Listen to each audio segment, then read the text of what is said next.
cô vô có đã cười vô còn cô spike thanh là cô spike thanh mày mà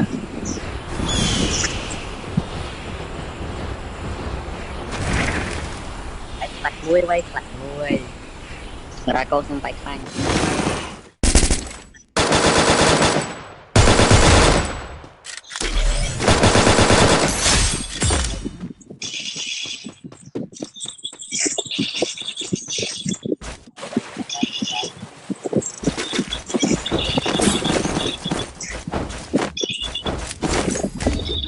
hay máy lắm hay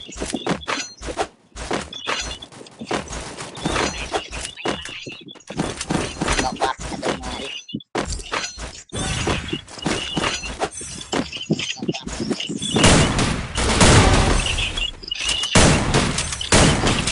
double kill Quadra takedown. Your team is absolutely on fire.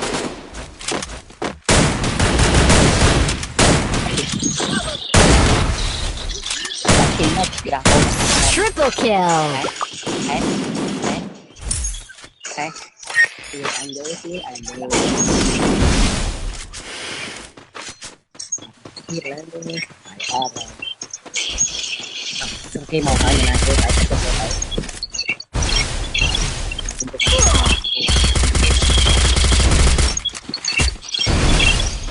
con này mở lại luôn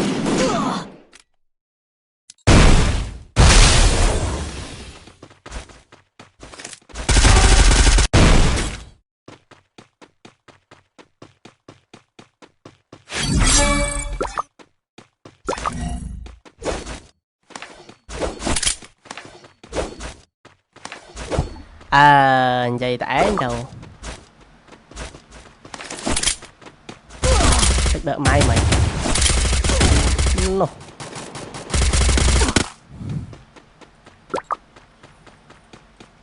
Mai dây tay mà nè anh lại nị dây tay mà nè anh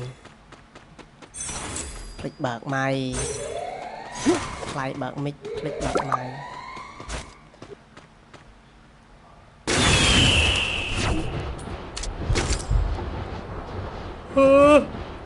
co ngạp đã đó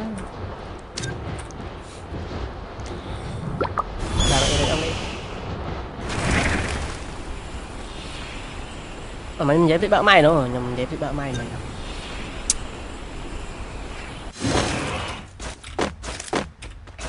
mày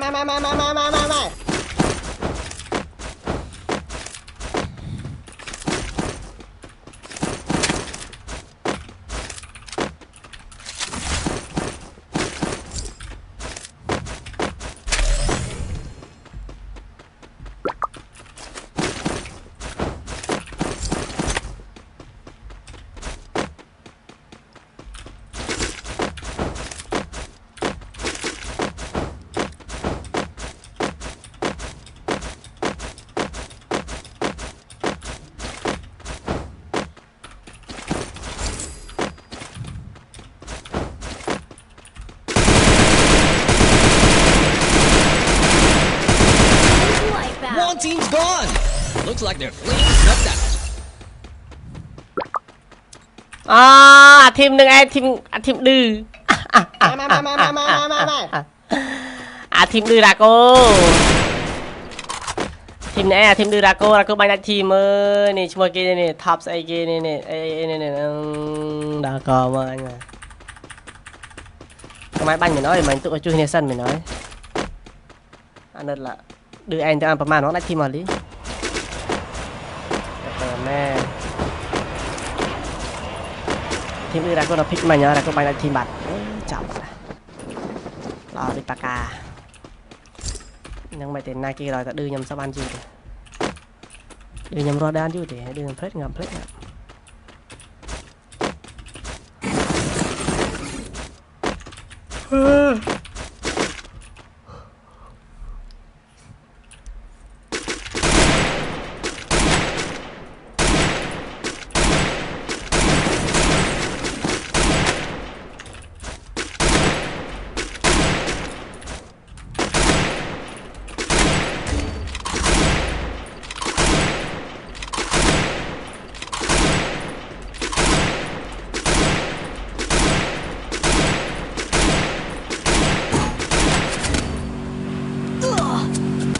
ngọt đá là của này à ô này bị nẹng chẳng tao bành này này Monstrous! Team elimination streak is smoking hot. yeah, smoking hot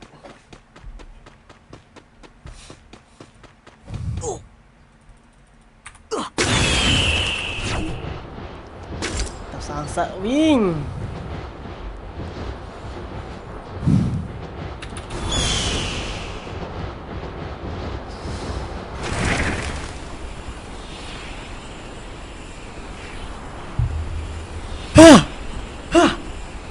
ngạt là hốt nì AWL mà này nhá đừng vô nói đâu vậy hê vậy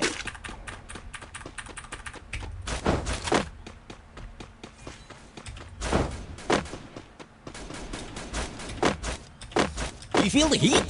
The arena's getting crazy. hê vậy Dominating.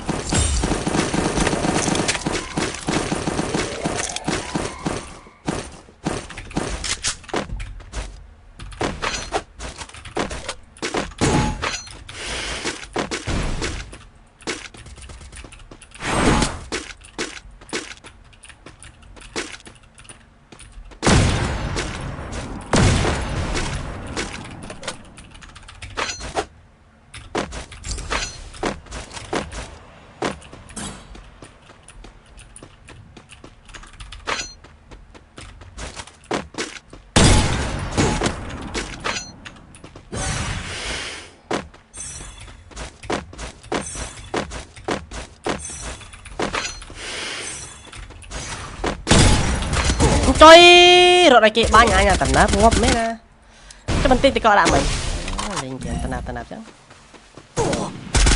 rồi một men bảo anh kia vĩnh ngọc ba này ba lại thì coi muối thì đấy là chết ngọc ba này tận nắp chùa chứ mày chỗ này nè nhưng tăng ngàn trời này chơi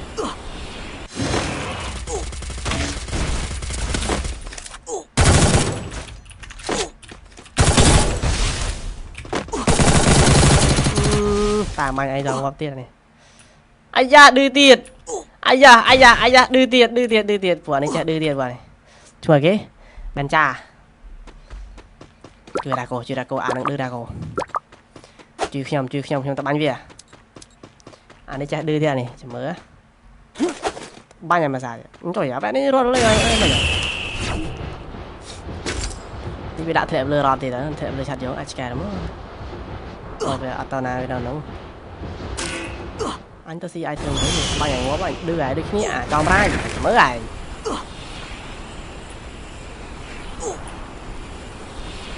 cả số game đó này chứ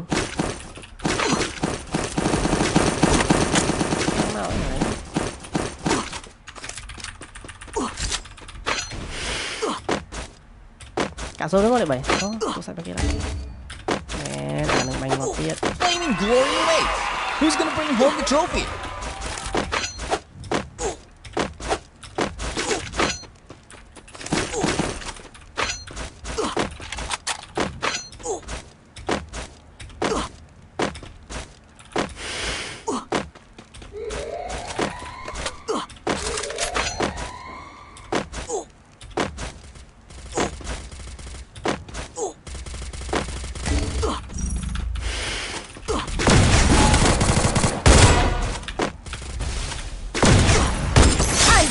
Unstoppable.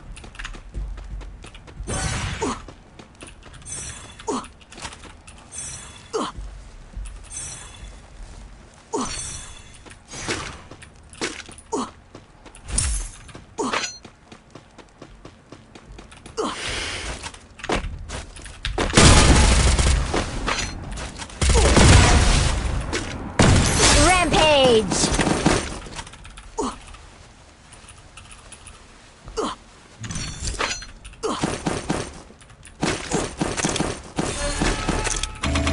what the fuck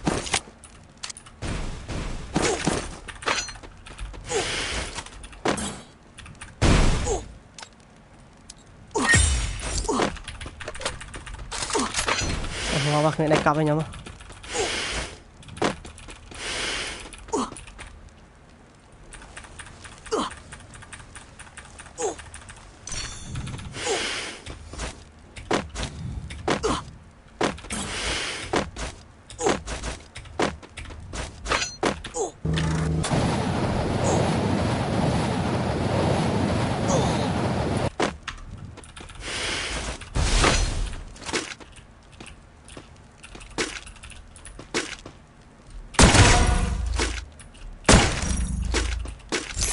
Spree. Này là chị 356 người ta đeo đấy nha. Cái cả số One kia team's gone. Looks like their flame snuffed out.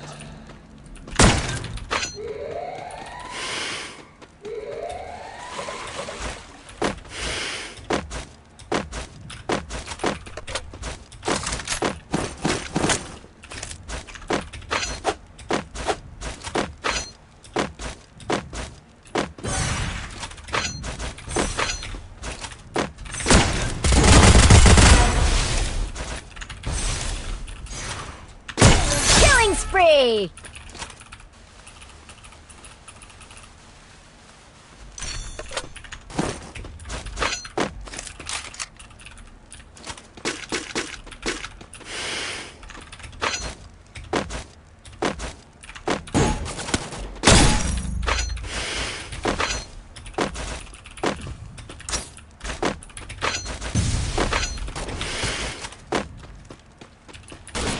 này nâng à môi nâng bạn ra sao vậy bạn ra sao vậy quả tôi mày bạn ra sao vậy bạn ra sao vậy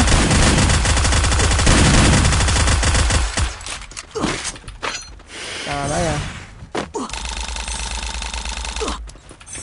what the fuck à môi nó chui này ra rồi này xong One phim team's của bạn gone. Looks like their flame snuffed out. chi chi